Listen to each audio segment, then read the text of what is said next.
श्रद्धेय स्वामी जी महाराज कह रहे हैं कि यदि आप योग करते करते यज्ञ की भी धुआं या उसकी जो वायु है अपने साथ अंदर ले रहे हैं तो उसका प्रभाव हमारे सेल्स पर कई गुना हो जाता है।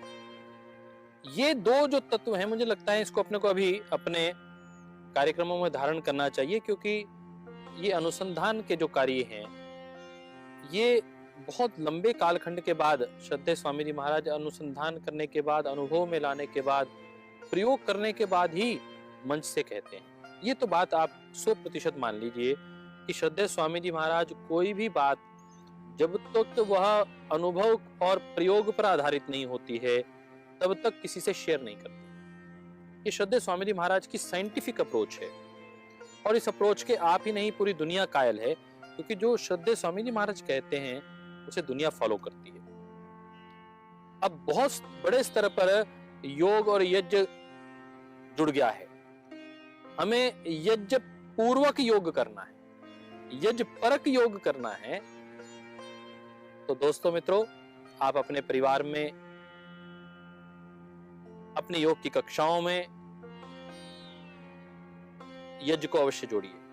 मुझे बहुत अच्छा लगा कि जब हम यज्ञ पर बैठा करते थे तो बिना मास्क के ही सब लोग बैठा करते थे, और ये वास्तविक तथ्य है कि लगभग 35 डिग्री पर, 40 डिग्री पर, 50 डिग्री पर कहते हैं कि वो वायरस ही नहीं मर जाता है, परंतु वो वातावरण ऐसा हो जाता है यज्ञ का।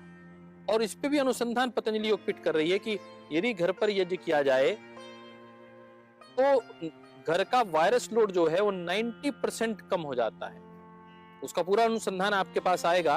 हम पूरे कार्बन डाइऑक्साइड, लोग, बहुत लोगों ने प्रश्न खड़ा किया कि आप समिधा जलाते हैं, उपले जलाते हैं, गाय के गोबर के उपले बना के उसको समिधा के रूप में प्रयोग करते हैं, उससे तो कार्बन डाइऑक्साइड होगी, कार्बन मोनोऑक्साइड होगी, वो तो बड़ी हानिकारक है। हाँ, निश्चित रूप से कुछ गैसें हानिकारक भी होती हैं। उसके लिए कुछ एरिया हमने को छोड़ना होता है, उसके आसपास कुछ पानी रखना होता है, पानी जल का सिंचन करना होता है। उस जल के सिंचन में यज्ञ की जो वह विषैली गैसें हैं वो उसमें जाके एब्जॉर्ब होती हैं, या निश्चय है। परंतु जो एक वातावरण बनता है, जो वो सामग्री है, उस सामग्री का भी बहुत विशेष लाभ है। जैसे श्रद्धेय स्वामी जी महाराज कहते हैं कि आप एनीमा लेने की बात आ रही थी, तो आप विभिन्न प्रकार के क्वाथों का एनीमा लीजिए। यदि लीवर की दिक्कत है तो आपको सर्वकल्प क्वाथ का एनीमा लेना चाहिए। आपको यदि स्किन डिजीज है तो द्राक्षा क्वाथ का आपको। और इस प्रकार की जो बात मैं सुन रहा हूं ये बिल्कुल नहीं है आयुर्वेद के दृष्टिकोण से भी, योग के दृष्टिकोण से भी ये, परंतु है अनुसंधान पर, उसका रिजल्ट बहुत इफेक्टिव आ रहा है।